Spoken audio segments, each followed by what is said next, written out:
To Sheela kitchen అండి. ఈరోజు ఈ క్యారెట్ హల్వా రెసిపీ మీతోటి షేర్ చేసుకుంటున్నాను. చూడండి, ఈ చలికాలంలో అయితే వస్తుంది కదండి క్యారెట్. ఆ క్యారెట్ తోటి అయితే ఈ హల్వా చేసుకుంటే చాలా టేస్టీగా ఉంటుంది. ఇది చలికాలంలోనే వస్తుందండి, నీరు క్యారెట్. దీంతో హల్వా అయితే టేస్ట్ అయితే చాలా బాగుంటుంది. పిల్లలైనా పెద్దోళ్ళైనా ఇష్టంగా అయితే తింటారు ఇలా చేసి పెడితే ఇంట్లో. క్యారెట్ హల్వా అంటే అందరికి ఇష్టము, చాలా బాగుంటుందండి. ఇలా చేసుకొని వేడి వేడిగా ఇంట్లో పిల్లలకి పెడితే. దీని ప్రాసెస్ నేను ఎలా చేశానో చూపిస్తానండి. నేను ఫస్ట్ హాఫ్ కేజీ అయితే క్యారెట్ అయితే తీసుకున్నాను. దీన్ని మంచిగా పైన తొక్క అయితే తీసేసి వాష్ చేసుకున్నానండి. మంచిగా వాష్ చేసుకున్నాక ఇలా తురుము అయితే పట్టుకోవాలండి. ఇలా లావు లావుగా తురుము అయితే పట్టుకోవాలా. తర్వాత ఒక గిన్నె పెట్టుకొని ఒక పాల ప్యాకెట్ అయితే తీసుకున్నాను, 1/2 లీటరు. దీన్ని పాల ప్యాకెట్ని మంచిగా మెసలనియాలండి.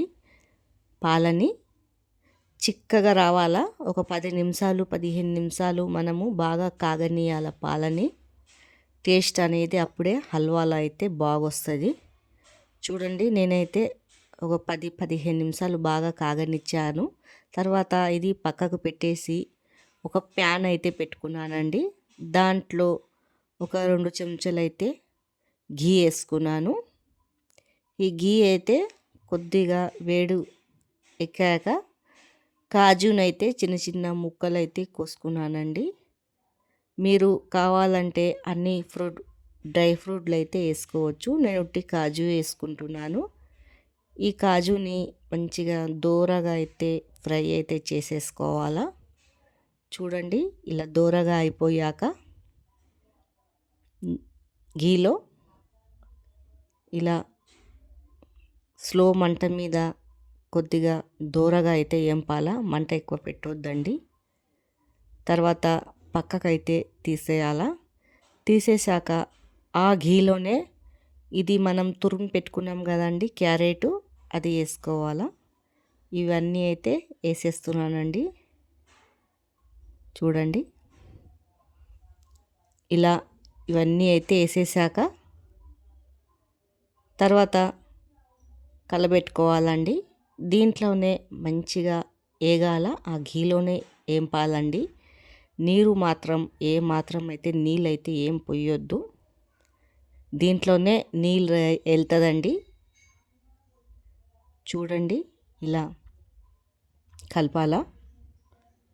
కొద్దిగా స్లో మంట పెట్టాలండి, ఎక్కువ మంట పెట్టొద్దు, మాడిపోతుంది కింద.